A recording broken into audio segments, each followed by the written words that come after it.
Вітаю, друзі. Ну що, давайте поговоримо про важливі речі. Наприклад, про дрони. Про те, що може палати на Росії, як може палати на Росії, скільки нам це коштує, і чи не користується хтось тим, що дійсно є успіхи в небі. А якщо користується, то як і як мінімізувати те, щоб хтось просто спекулював на цьому. А ще поговоримо про штучні монополії, поговоримо про цікаві моменти з дронами, з ефективністю і про багато чого ще. Про все це ми будемо говорити сьогодні з розробником дронів, офіцером Держприкордонслужби Юрієм Касьяновим. Пане Юрію, вітаю вас. Добрий день. Пане Юрію, дивіться, ну давайте, у нас є реальні успіхи в небі і, на жаль, такі ж самі реальні проблеми на землі.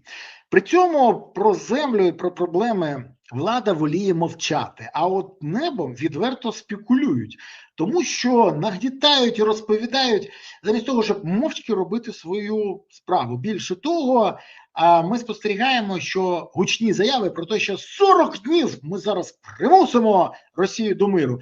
Мовчки примусили і потім сказали, супер, нам вдалося. Щоб не сталося як з 3000 ракет, або якщо в Києві буде блекаут, то блекаут буде в Москві. Жодна з цих обіцянок не була реалізована. Але є і розуміння, що перемоги в повітрі дійсно дають владі не лише досягнення та піар на цьому, а й тим, хто близький до влади, бабло. Ну справді ж, бо дрони – це гроші. Особливо, коли це ресурс, який може використовувати безкінечно. Головне, щоб їх було в достатній кількості. При цьому добрі язики з антикорупційних органів кажуть, що в НАБУ є два детективи, які займаються якраз дронами, вони нікуди не ділися, як нікуди не ділися і справи по дронам, і завищеним цінам. Більше того, багато хто з тих, хто причетний до цих справ, каже, що деякі виробники, розуміючи небезпеку для них, фактично спекулюють ще й в інформаційному просторі, намагаються роздути себе піаром і показати, що це, от ми тільки почали досягати результатів, проти нас почалися зразу атаки. Мовчачи про те, що вони трохи, не 25% накручують на дронах, які дозволені законом. То скажіть, будь ласка, чи дійсно щось не так з бюджетом на дрони? Чи дійсно є ті, хто ставлять ціни якось не так? І взагалі, чи правда, що дроновий ринок вже поділений? Ну, почну з кінця. Так, безумовно, дроновий ринок давно вже поділений. Є якийсь там переділ цього ринку, він постійно йде, але на цьому ринку дроновому, я би так сказав, що є, ну, на мою думку, 4 крупних ігрока. Вони очолюють, це фізично люди, вони очолюють, скажімо, такі картелі, куди входять різні компанії, і всі гроші діляться між цими 4 картелями, 4, можливо, 3 навіть, бо в мене є сумніви, що один з картелів, він самостійний. Це, знаєте, я би провів таку аналогію. Це, як знаєте, колумбійська там мафія, нарко і щось таке, там теж все поділено. Я розумію, що це дуже таке гучна заява, але в нас на ринку дронів заробляють грошей не менше, ніж на наркотиках. І це, дивіться, напевно, я думаю, все ж таки, це законний бізнес. Якщо ти ставиш 25% рентабельності, то будь ласка. Але, наприклад, дивіться, от у нас є дрони, давайте так, поговоримо про дрони, наприклад, одної категорії. Беремо вампіри, німезиси, хевішоти, лакістрайки, кажани, піруни, фурії Про, магури, лазері, Р-34, жніци, однотипні, так? І якщо ми дивимося, це ж багато виробників. Чи це 1-2 виробника? Чи 4? Ні. Це дійсно багато виробників, багато різних команд, які конкурують між собою, які показують там, можливо, різні результати, різні технічні рішення. Але, щоб ви зрозуміли, треба пам'ятати, що наприкінці 23-го року, коли Конгрес США відмовив нам в фінансуванні, от тоді стало питання, і вже коли всі знали, що дрони – це дуже важливо, І стало питання, як нам робити ці дрони. І тоді Захід почав фінансувати напряму, фінансувати цю отрасль дронів. Це стосується і малих дронів, і великих дронів, дронів Deep Strike, FPV і таке інше. Тож, скажімо так, якщо до кінця 2023 року ще багато грошей йшло з українського бюджету, то тут з'явилися, як то кажуть, такі халявні гроші, які дає Захід. І дуже багато різних людей, гравців, вони зацікавилися цим ринком, і вони взяли під свою опеку там різні компанії, різні команди, і почали якось заробляти на цьому всьому. Тому так, дійсно є технічна конкуренція, є дуже цікаве рішення. Ми дійсно, скажімо так, попереду всієї планети з нашими дроновими рішеннями, але треба відрізняти це все трохи від тих бізнесменів, дільців, які вирішили заробити на цьому всьому величезні кошти. А так як це все пов'язано, всі ці гроші пов'язані з державою, держава бере ці гроші на Заході, то безумовно тут є величезна корупція. І ви сказали про НАБУ. Я сам спілкувався з НАБУ минулого року і давав їм інформацію, ту, що я знаю. Я знаю, що вони дуже цікавились, але, скажімо так, на жаль, НАБУ з тих пір я не бачу ніяких кроків. Я думаю, що є можливо, це моє припущення, є можливо якась домовленість НАБУ з владою, можливо, навіть зі всім західним світом, які просто не хочуть, щоб якісь факти вилазили на поверхню, тому що зараз, поки ще йде війна, тому що це може якось деморалізувати наше суспільство, скажімо так, дати козирі нашим ворогам. Але факти можуть бути дуже такими кричущими, і коли ми всі дізнаємось, ми будемо в шоці. Ви знаєте, я цю фразу декілька разів вже чув, що коли мені декілька людей казали, що саме з антикорупційних органів і силових, що коли після війни дізнаються про те, що відбувалося на закупівлі військової обладнання дронів, то справа Міндіча буде вважатися дитячою. І я кажу, я не впевнений, там такі суми. Тут питання навіть не в сумах, тут питання, хто буде заінтересований, тим, хто зацікавлений, і хто через це втратив. Я кажу, втратили, зрозуміло, ті, хто конкурували і програли. Ні, втратила Україна, тому що коли лобіюються окремі виробники і вбивається навмисно конкуренція, то створюються штучні монополії. І це величезна проблема. При цьому це може бути з різними дронами. От я хотів би, щоб ви допомогли людям розібратися по дронах. Давайте почнемо з цього. Які є класи дронів? Тому що у нас часто говорять middle strike, deep strike.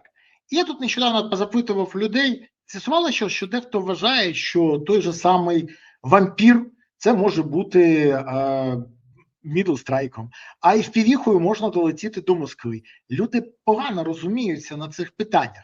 Ви можете пояснити, що таке бомбери, що таке FPV, що таке оперативні дрони, що таке тактичні дрони, ударні? Поясніть, будь ласка, нашим глядачам.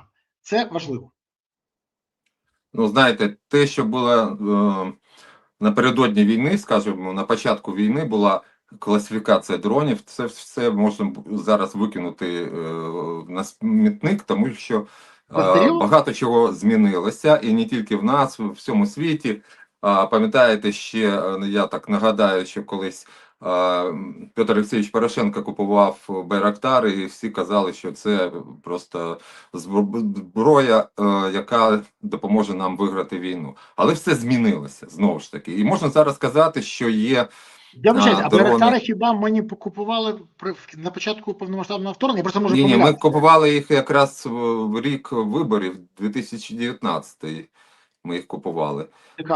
Вперше, а потім ще купували за часів, я тільки не пам'ятаю, в перший рік вторгнення ми або купували, або їх нам дали за волонтерські кошти, або просто так, я вже не пам'ятаю, була ще ідея побудувати завод байрактарів, але це все якось вже не актуально, тому що зараз є, от ми скажемо так, є дрони поля бою. Це FPV-дрони, вони можуть бути радіокеруванням, можуть бути на оптоволокні. Це дрони, які постійно вражають або там ворожих солдат, або ворожу техніку, десь там вже на відстані, знаєте, вже на відстані десь 50 кілометрів долітають. Ну, постійно розвиваються різні технології, в першу чергу технології акумуляторів, і це становиться все далі і далі.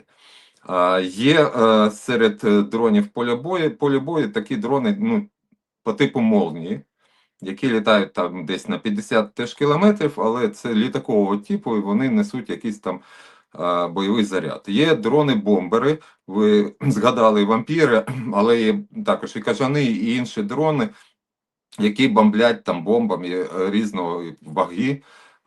От, ну, наш підрозділ постійно їх використовують різні, і це дуже важливо.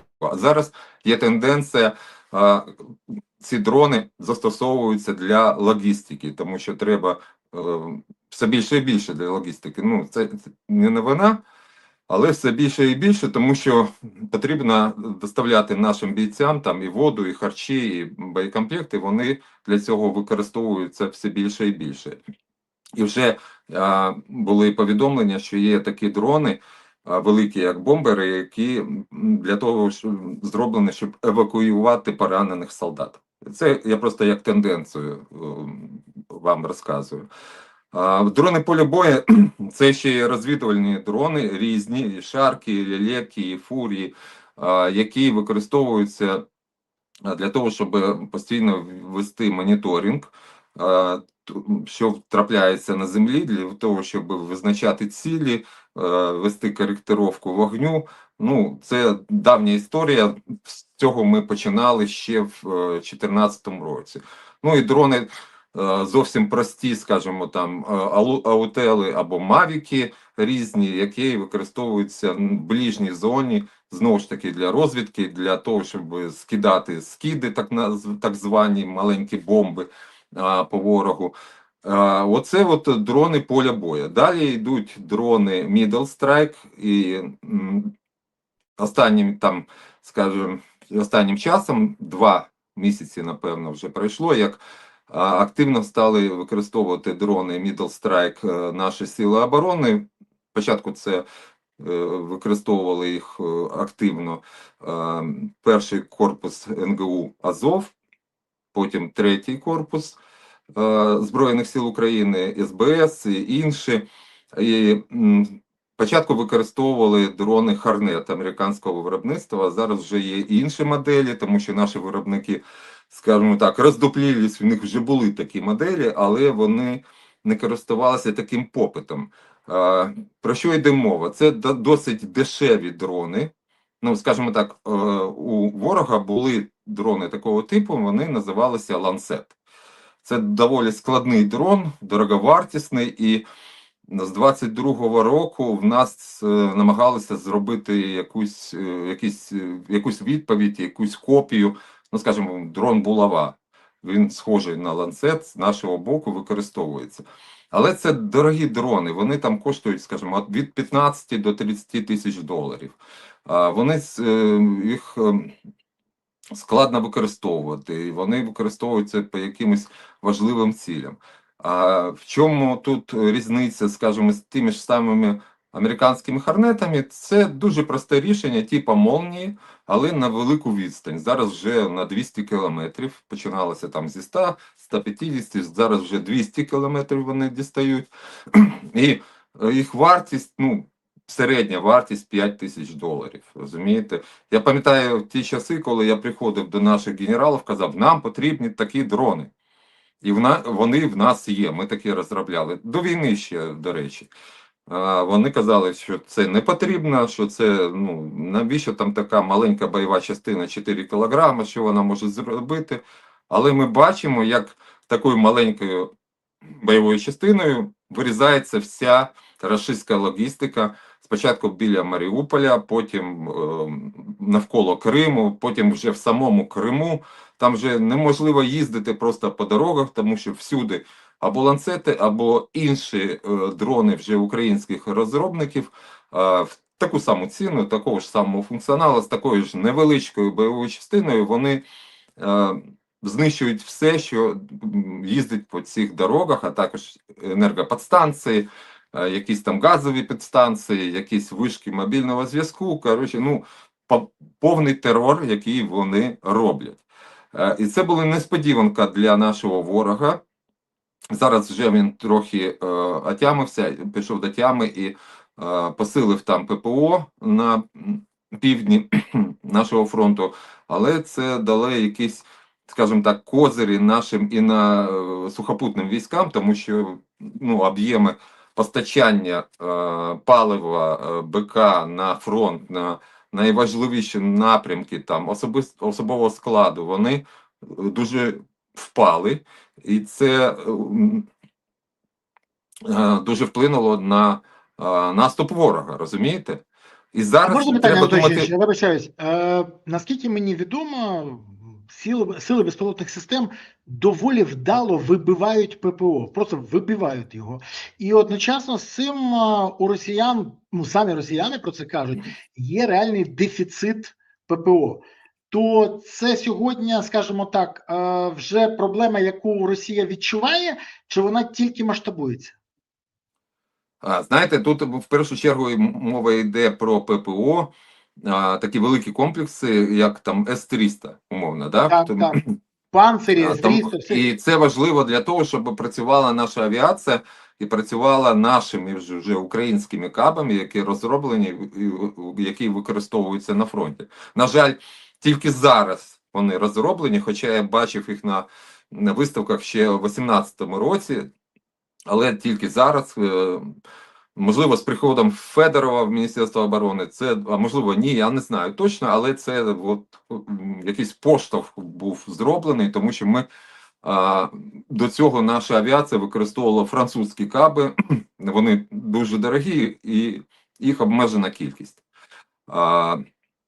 І що я хотів ще сказати, що так, от вирізання цього ППО, щоб наша авіація могла працювати, це дуже важливо.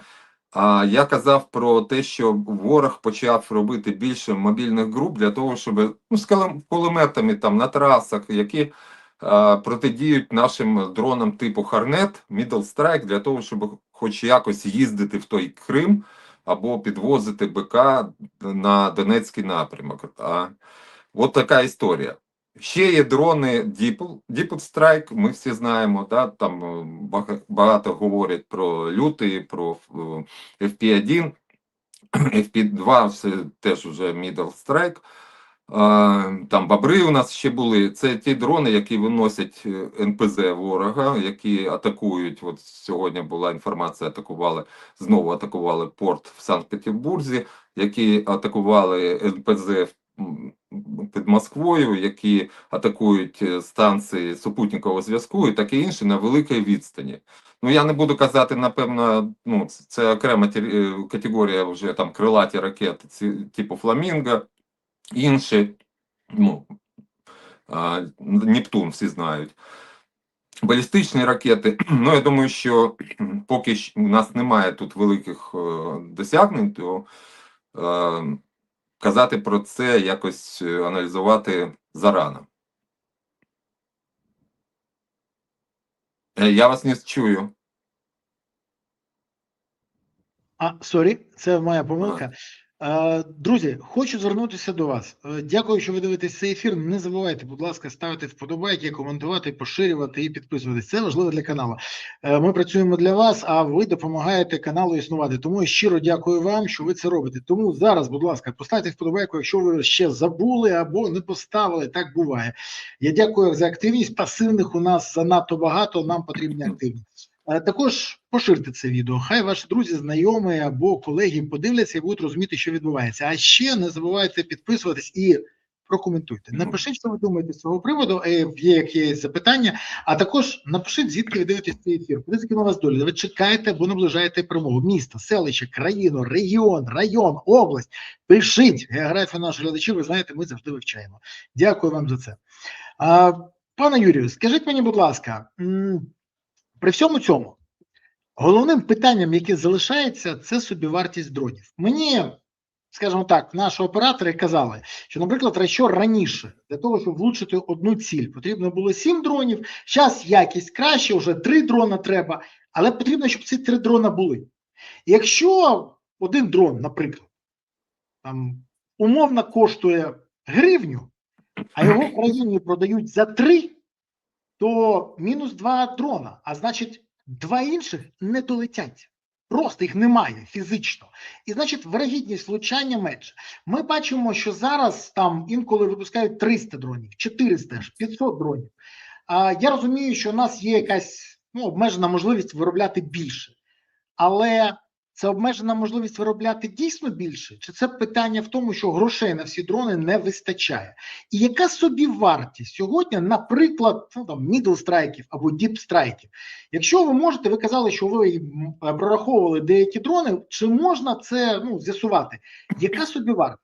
Чи дійсно антикорупційні органи, які займаються питанням дронів, мають рацію? Чи дійсно НАБУ знайшло ту саму там проблему і кажуть, що хочете продавати ефективні дрони? Супер, продавайте.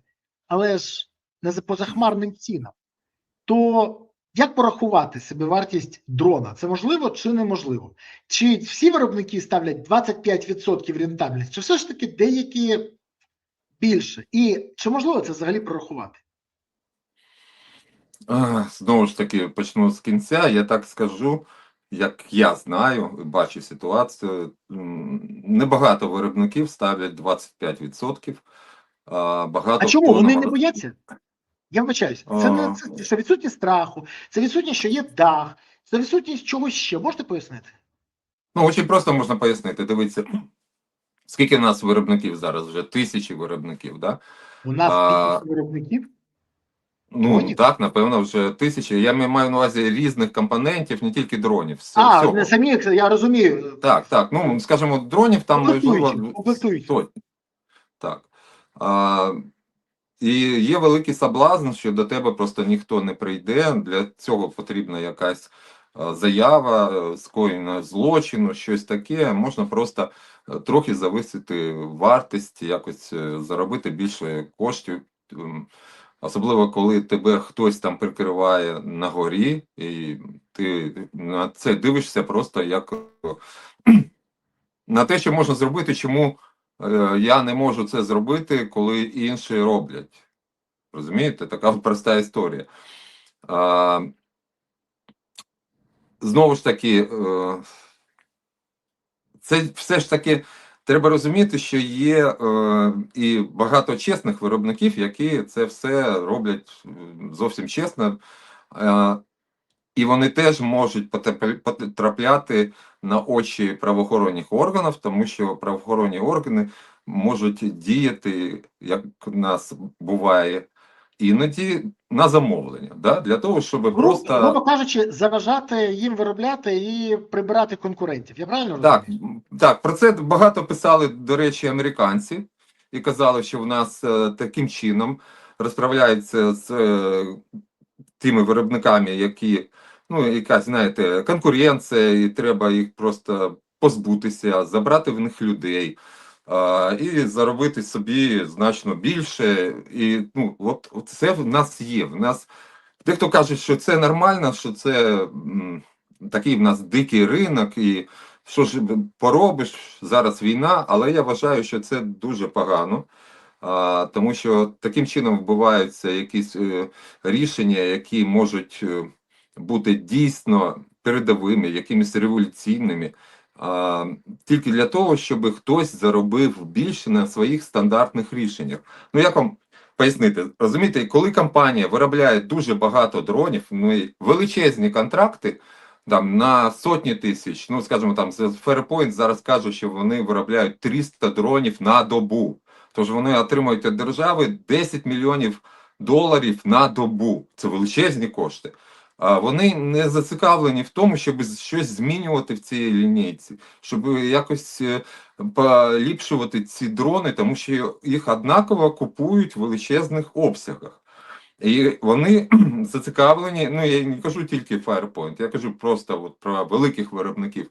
Вони зацікавлені в тому, щоб ті компанії більш інноваційні, які ті дрони, які показують кращі результати, щоб вони просто зникли з ринку. Ну, от така історія трапилася з моїми дронами спис, нашими дронами спис, нашим підрозділом, з нашим виробництвом, з нашим конструкторським бюро. Нас просто знищили за те, що ми літали по Москві успішно, а дрони, скажімо, інші того ж Firepoint вже запущено було з березня минулого року більше 4 тисяч дронів на суму більше $500 мільярда, і тільки один з них 4 травня цього року долетів до Москви, самої Москви, десь там за 6 кілометрів до Кремля.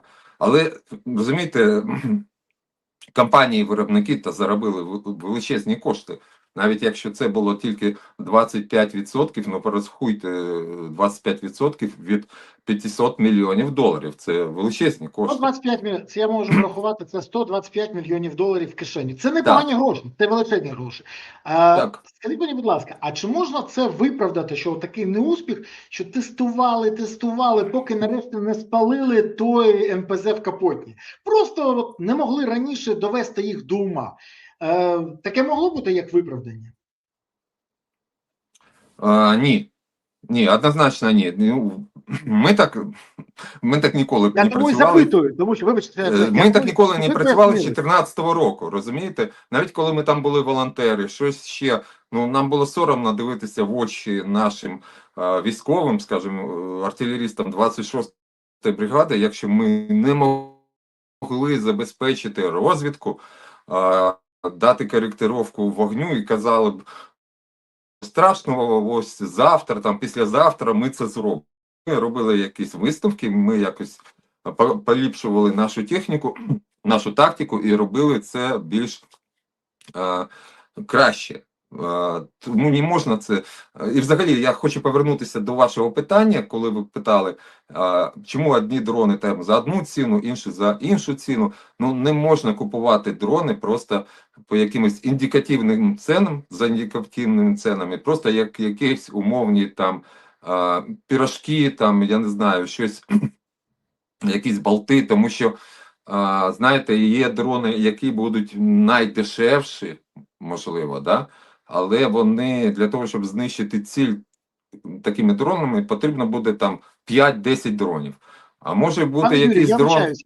Я це розумію. Ми поговоримо про якість, ребостійкість і інше трохи пізніше. Але зараз, якщо можна, наприклад, ви можете якийсь дрон розкласти на собі вартість для того, щоб розуміти, скільки він коштує, якщо купувати як складові, навіть якщо додати тоді R&D, і скільки він коштує державі. Ну це ж є така інформація у вас чи ні?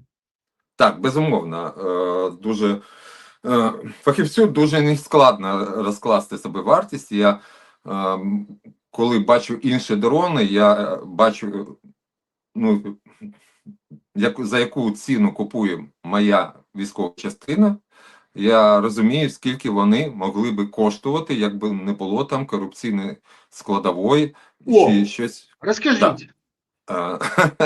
Ну, скажімо так, дивіться, дрони, які полю бою, повертаємося до цього, це FPV-дрони, там дрони-бомбери, дрони розвідники, крила, там, типа молнії, наші аналоги. Тут ціни дуже всім відомі, і тут неможливо закласти якусь велику таку корупційну складову для того, щоб заробити багато коштів. Так це ж добре. Так це ж добре. Так, ну розумієте, от, скажімо, там якийсь шарк-дрон розвідувальний або лілека, і всі розуміють, скільки коштує там камера, ну, фахівці, я про це кажу, да? Скільки коштує там зв'язок, який там встановлений, там електромотор, акумулятори і таке інше. І це багаторазові дрони. Тому ще важливо, скільки вони, яка їх витривалість на фронті, щоб вони могли довго пролітати, прослужити, виконати багато місій і якусь користь для нашого війська принести. Але є ще інші дрони, скажімо, це Middle Strike і Deep Strike, і тут все набагато інтересніше, тому що це дрони в один кінець. Завжди можна сказати, що цей дрон був або збитий, або придушена його навігація. Ну, тут вже нічого не поробиш. Бачите, от ми 4000 дронів відправили по Москві і долетів тільки один, але це так буває. Ну, нічого, що у Касьянова там долітало з 12,7, ми на це не будемо дивитися, де той Касьянов, всі про нього забули. І от тут можна закладати великий корупційну складову. Тому що коли цей дрон вже полетів на ту саму Москву, або на Воронеж, або там на Пітер, вже ніхто не порахує, скільки він коштував в дійсності. Розумієте? Якщо взяти той дрон багаторазовий розвідник, або навіть FPV-дрон, які тисячами потрапляють в військові частини, там всі розуміють, яка його вартість. І їх багато постачають в війська, і всі знають, скільки вони можуть коштувати. Почекайте, пане Юрію. Але є, наприклад, давайте так умовно, найпопулярніший дрон FP1. Кажуть, що він непоганий, і кажуть, що їм можна гарно бити. Чи можна порахувати його собівартість, якщо розкласти на компоненти? Скільки він коштує, скільки складові коштують в Китаї, скільки вони коштують в Україні, скільки логістика і скільки собівартість такого дрону? Це можна порахувати? Так, безумовно. Якщо ви мені зараз дасте цей дрон, сьогоднішній, да, я вам порахую. Але я можу порахувати, скільки цей дрон коштував реально в 2024 році, бо я його бачив. Я бачив багато фотографій цього дрону в російських соціальних мережах. Вони ж туди багато прилетіло і багато є таких фотографій. Я бачив документи, на яких були складові цього дрону. І ми знаємо, що цей дрон держава купувала в 2024 році по ціні 55 десь тисяч доларів. Заяв самої компанії Firepoint. Тож тут не складно порахувати його реальну вартість. Ну, 55 тисяч доларів, ну скажімо так, це ціна доволі хорошої автівки. Квартири в Києві однокімнатної. Тож це не маленька ціна. Я розумію, що ці гроші давав данський уряд, але все ж таки це гроші, і треба їх рахувати. Так от, дивимося, цей безпілотник, як будь-який безпілотник, він, які його складові? Це комплектуючі, автопілот, там, прийомник GPS, приймач GPS, там, сервоприводи, акумулятори, матеріали, з яких він вироблений. Ну, мається на увазі корпус, його планер, а також двигун. Ну, скажімо так, ми не будемо рахувати бойову частину, тому що виробник її не виробляє. Це постачається окремо. І якщо порахувати просто по комплектуючих цей дрон, і я це рахував ще, скажімо, в серпні минулого року і давав такі дані НАБУ 2 жовтня минулого року, коли розформували наш підрозділ, то виходить так, що імпортні комплектуючі електронні, це автопілот, приймач, супутниковий приймач, сервоприводи, ну, все це буде десь максимум 3,5 тисячі доларів коштувати. Сам планер літака, ну, я би його робив за $1000. Ну, будемо там, давайте поставимо більшу ціну, $3000, да? Двигун був тоді німецької фірми 3W, і такий двигун у них на сайті коштує $5000. Тож у нас виходить ціна десь, собівартість цього літака 11500. Я вже порахував. Ну, 11%. 10-11 тисяч доларів це з запасом величезним, да?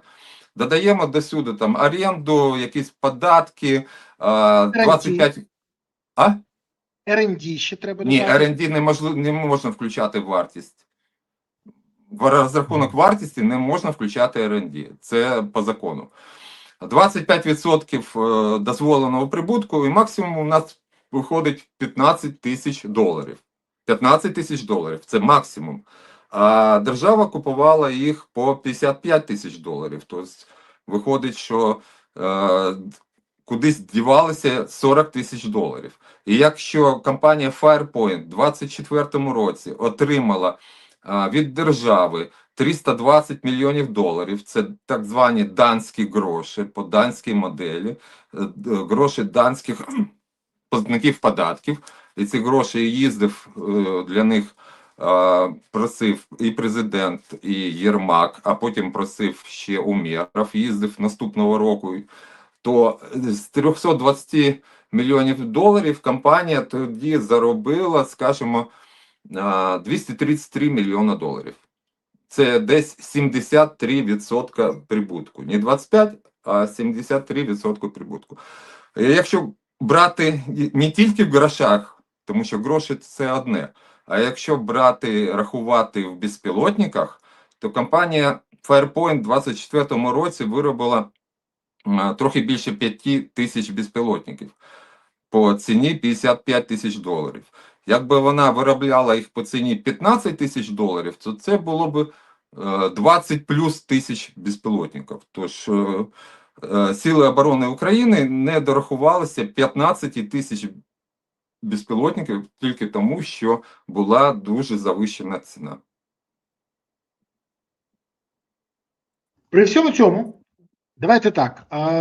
Ну, ми ж всі розуміємо, що є звичайна математика, і якщо ви можете прорахувати, то хтось повинен це рахувати і в Україні. А наскільки я розумію, що у нас в Україні є така штука, як кодифікація. Це фактично як гарантія якості, яка прораховується ефективність, якість, ціну і все інше. По-перше, всі гравці цього ринку, всі виробники пройшли кодифікацію чи ні? Чи правда, що експертизу проводить КНСЕ, яке постійно виріє скандалів, в тому числі і корупційних? І чи проходили ви колись цю експертизу зі своїм списом?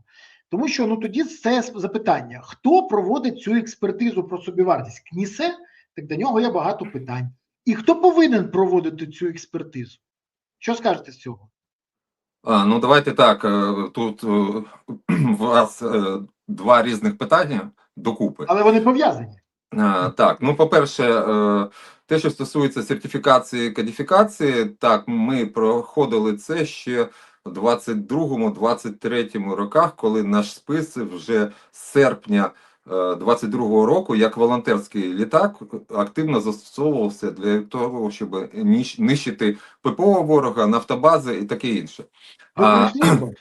Ви пройшли? Так, безумовно. А те, що стосується, скажімо, те, що обов'язково будь-який виробник повинен робити, це розрахунок ціни під контракт, під кожен контракт додається розрахунок ціни, і не тільки просто розрахунок ціни, а ще незалежний експерт, який несе кримінальну відповідальність, він повинен перевірити цей розрахунок і поставити свій підпис. І тоді все стає зрозуміло.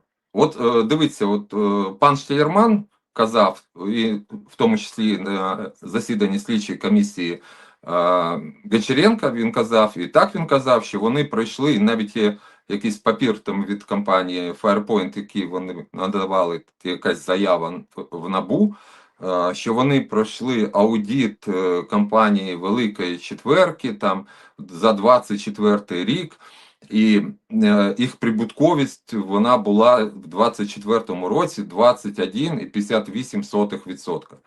Але це, знаєте, це прибутковість цієї компанії. Скажімо, вони могли робити дрони з прибутковістю 73%, 25% або там 500%, заробляти величезні кошти, вкладати їх в якісь проєкти, або просто якимись схемами виводити кудись там, скажімо, в якісь Емірати, там, Сауді, там, кеш-аут, куди-небудь, да? Потім показувати, дивіться, у нас після цього залишилося 21,58%. Питання в іншому, по якій ціні вони продавали свої дрони в 2024 році.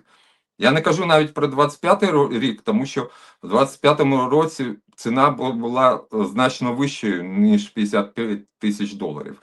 І пан Штілерман про це нічого не каже. Питання 24-й рік. Компанія в 2024 році заробила, як то кажуть, перший стартовий капітал, для чого потрібен був перший стартовий пістолет. І вони заробили там, я як рахую, 73%. І оці всі дані, іми зацікавилось НАБУ, я дав НАБУ, через це ліквідували наш підрозділ, завели кримінальну справу проти мене, моєї родини, моїх друзів. Але саме найбільш цікаве інше, те, що НАБУ нічого не зробило для того, щоб припинити оце мародерство. При всьому цьому, я так розумію, що ціна зараз на ці дрони ще виросла. Я правильно розумію? Так. І виросла вона не на 10% і навіть не на 20%, а значно більше. То, якщо пригадати, я ще раз кажу, я не проти того, щоб використовували успішний дрон, але якщо я розумію, що замість того, щоб ми отримували 3 дрона, ми отримуємо 1 сьогодні по ціні, то стає ще більше запитань. Це перше. Друге, якщо всі розуміють, що відбувається, якщо ми чули плівки Міндіча, і ми не забули, хто лобіював, хто штовхав, хоча влада намагається замовчати, то чи не здається вам, що в цьому зацікавлені ті люди, які керують країною, від яких залежать бюджети і виділення на це? І тоді вони саме не зацікавлені, щоб це розвивалося. Але ж у нас є інша проблема. І ця проблема, про яку чомусь у нас всі забувають. У нас європейці, завдяки яким ми тримаємось, бо якщо не їх гроші, не їх зброя, не їх дипломатичне зусилля, не їх підтримка, Україна просто не вистоїть. Для всіх, хто думає, та ми вистоїмо, хочу нагадати, один міністр пропонував саперними лопатками відбуватися. Якщо прибрати допомогу європейців, то залишаються саме саперні лопатки. Ну і ще кооператив «Династія», в якому можна тримати оборону тими самими лопатками. У нас є кредит від ЄС. 90 мільярдів на 2 роки. Кредит, який, не зовсім кредит, бо повертати його не треба, якщо не розкрадені гроші. До речі, це вперше таке, що внесені така умова, що якщо буде спіймана Україна на тому, що розкрали гроші з цього кредиту, гроші прийдеться повертати. А якщо не буде спіймана, тобто факту корупції не буде, тоді повертати не треба. І тут же своя в цій діжці меда трохи ложка, скажімо так, дьогтю. Перший транш із пакету допомоги Україні на 90 мільярдів не був включений 5-9 мільярдів на виробництво дронів. Європейці кажуть, що вони хочуть більшої прозорості і розуміння. І що є корупційні скандали саме з дронами, бо ці гроші йдуть на дрони. Є багато питань до того, хто стоїть за дронами. Є багато питань до Фаєрпойнту, є багато питань до інших виробників. І тут головне питання, що а як повернути цю довіру? Як зробити це прозорим? Чи може це допомогти, наприклад, кодифікація? Чи всі чи всі виробники погодяться на це, чи ще щось? Скажіть мені, будь ласка, чому європейці говорять про непрозорість? І чи є дійсно у вас розуміння, як повернути цю довіру до України? Бо якщо кожен раз у нас буде відбуватися така історія, ми без грошей просто не можемо купити зброю. Бо без грошей нема за що купити зброю, ті ж самі дрони. Знаєте, тут таке питання. 20 грудня минулого року Наталка Мосійчук,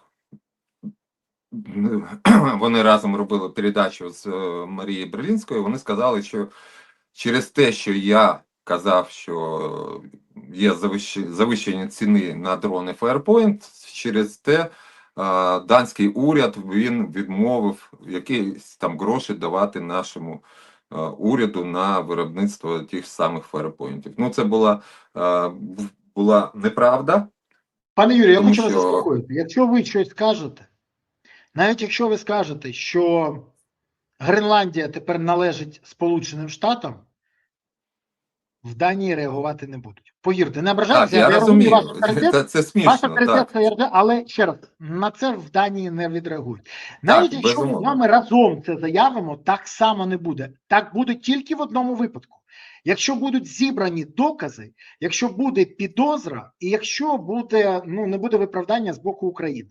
І коли в Міністерство оборони прийшов запит від Міністерства оборони України, запит від Міністерства оборони Данії, до якого звернулися данські ЗМІ, а відповіді не було, оце і повпливало. А Міністерство оборони мовчало, бо не могло нічого сказати, бо кожен їх документ був би аргументом на підкріплення тих підозр, які були. Особливо на тлі всіх цих інформацій, яка тоді сплила в рамках скандала про Міндічгейт. Тому тут я думаю, що наші публічні особи, скажімо так, трохи переграють, якщо вони це казали.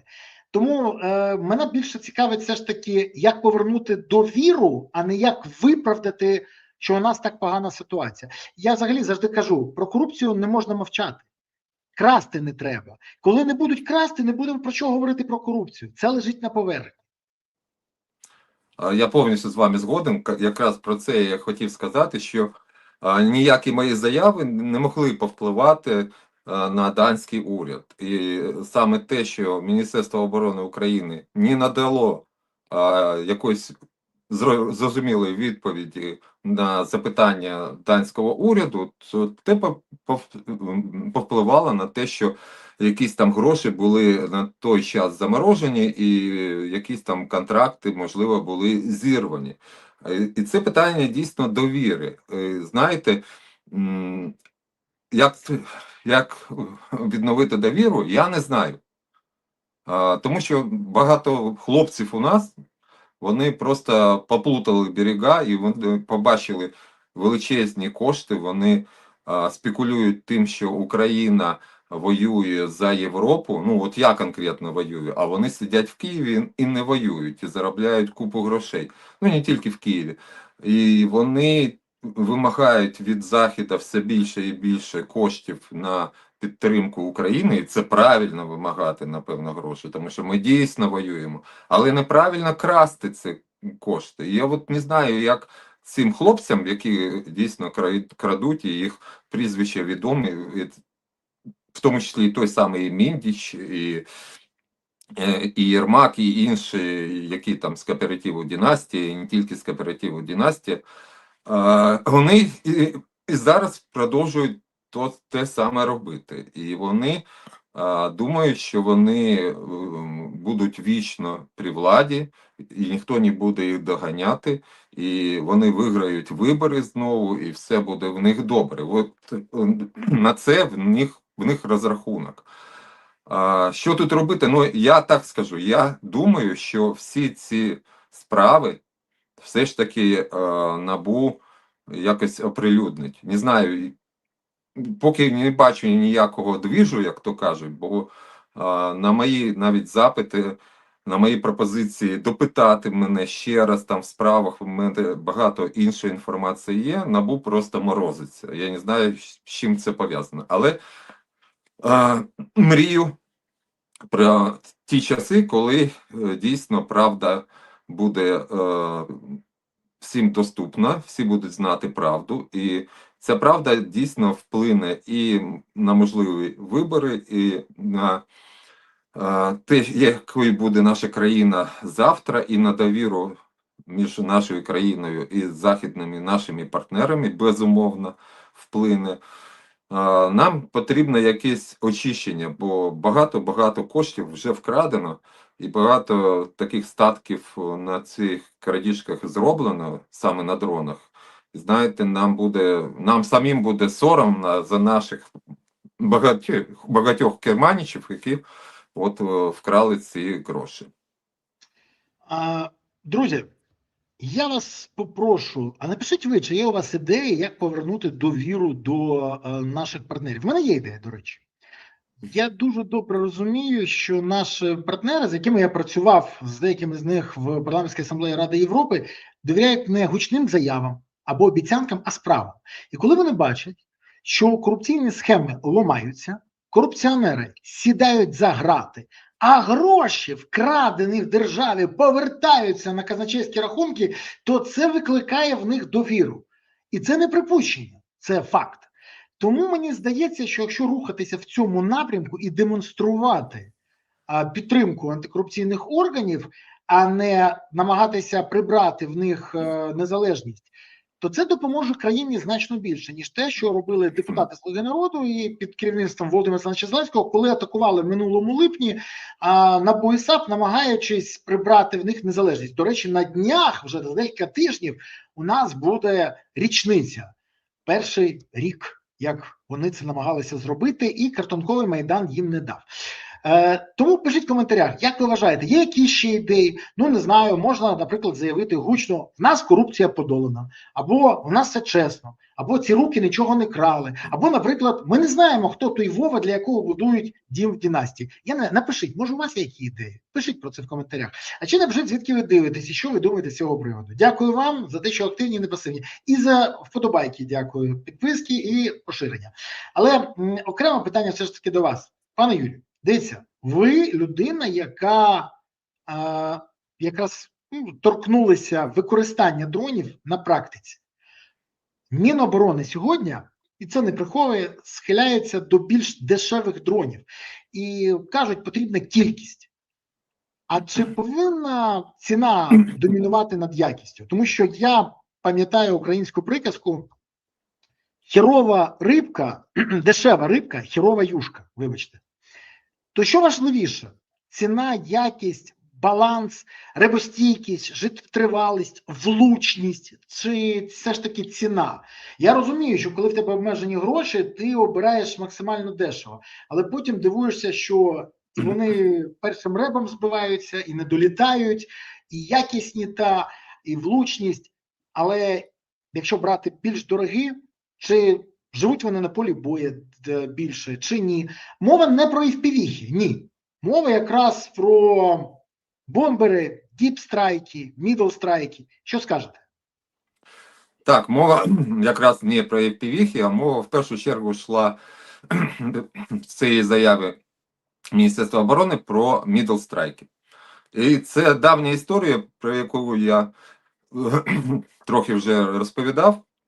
Тому що в нашому Міністерстві оборони тут довгий час, ще до Великої війни, була така думка, що якийсь там дрон з невеличкою бойовою частиною, скажімо, там на 100, 200, 300 кілометрів, він нам не потрібен. Потрібні дрони там з великою бойовою частиною, а вони будуть коштувати набагато більше і таке інше. І довгий час була така боротьба. І навіть наші генерали, там, чиновники Міністерства оборони, вони не розглядали дрони, скажімо, вартістю там, $5000. Ну, це смішна ціна. Що такі дрони можуть зробити? Про це і Берлінська казала неодноразово. Ну, типа такі дрони, які були в нас. Типа такі дрони, які зараз вирізають ворожу логістику на півдні, які там літають і в Крим, і там все вирізають. Практика показала, що такі дрони потрібні. Слава Богу, що наші західні партнери, американці, які такі дрони розробили і поставили нашим силам оборони, вони просто наочно показали, який великий потенціал в цих дронах. І, вибачте, ви про Хорнети зараз? Так, про Хорнети, безумовно. Які це зараз... мова йде, це мова, вибачте, будь ласка. Я вибачаюся, просто нашим глядачам пояснюю, бо вони багато чого не знають. Так, наприклад, Хорнети виробляє американський колишній топ-менеджер Гугла, і який, до речі, приходив із Хорнетами, із цими протишахедними дронами ще в 22-му році. Так. Розкажіть про це, теж важливо. Ну, розумієте, в наших руководителів високих був шок, коли він заявив, що може поставляти дрони Middle Strike по ціні, скажімо, там $5000 і навіть менше. Таких цін у нас не було. А от зараз я був на одному заході, де було багато вже дронів Middle Strike, які розробили за останні там 2-3 місяці в Україні, які розробляли раніше, і вони не були потрібні, тому що була інша установка в нашому Міністерстві оборони, що такі дрони не потрібні. І ці всі дрони, так, вони вже коштують там менше $5000. Ну, майже всі. Розумієте? І це, так скажемо, велика технологічна, тактична, військова революція, яка зараз йде. Всі бачать, що можна так робити дешевше. Поки що цієї революції немає в Deep Strike, тому що в нас там є дрон лютий, який своєю ціною покриває всі витрати Антонова, величезні витрати Антонова, і це неправильно, і в нього дійсно запредельно висока ціна. І підтягує своєю ціною інші дрони, в тому числі дрони Firepoint, компанія Firepoint виправдовує свою ціну тим, що, ну, дивіться, а от лютий ще дорожчий. Це неправильно. Тому що зараз, і це інформація від наших західних партнерів і від росіян, шахет, який коштував колись там 60-70 тисяч доларів, він купується імперією, у завода, купується по ціні 35 тисяч доларів, розумієте? Тому що їх виготовлюється дуже багато, тому що є оптимізація, тому що деякі рішення дороговартісні вже не використовуються на цих дронах. Тому я вважаю, що дрони Deep Strike, вони повинні бути десь по ціні, ну, максимум 30 тисяч доларів.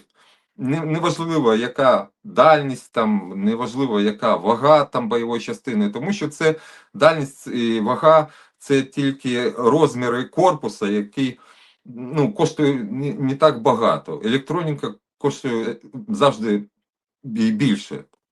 Тому ми повинні приходити до того, щоб у нас були більш ефективні, але в той же час більш дешеві дрони, і їх було б більше, розумієте? Якби ми зараз запускали, скажімо, там не 100 дронів на добу по ворогу, а запускали би 300, то, напевно, би горіло там ще більше. І опит, досвід Middle Strike, тих же самих Хорнетів і інших уже українських дронів, які застосовуються на півдні, цей досвід показав, що можна дійсно робити дешеві, ефективні дрони, які дуже впливають на хід війни. Тоді в мене останнє запитання, яке не можна поставити. Найближчим часом, чи зможуть росіяни нам щось протистоставити якось нашим Middle Strike? Бо я не вірю, що вони будуть просто сидіти і спостерігати. Чи будуть вони виробляти схожі Middle Strike, і чи можемо ми вже готуватися до того, чи потрібно нам готуватися до протидії? І тоді запитання, чи готова Україна до цього? Чи в нас є запас декілька місяців ще і не так все погано? Я думаю, що в нас запас десь до вересня максимум. Вони Максимум? вже Тобто не до зими навіть? Так, це дуже нескладні дрони, вони їх вже скопіювали, зробили краще навіть, і вони вже їх виробляють. Просто поки що немає тої самої масовості продукту, але вони зараз це все компенсують тим, що вони більше стали застосовувати кабів. Я от зараз на фронті і бачу, чую це постійно. Почали такі, знаєте, асиметричні відповіді палити всі наші АЗС. Це було і раніше, але зараз це вже просто поставлено на потік і постійно палають наші АЗС на Сході, і будуть палати і всюди, і під Києвом. Це війна, до цього треба бути готовими, безумовно.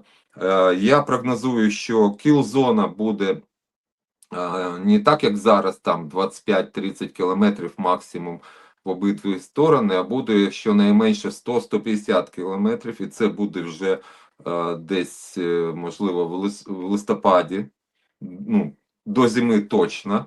І життя на всіх цих територіях, цієї кілзоні, в тому числі і в Сумській, Чернігівській областях, на півночі буде дуже важким.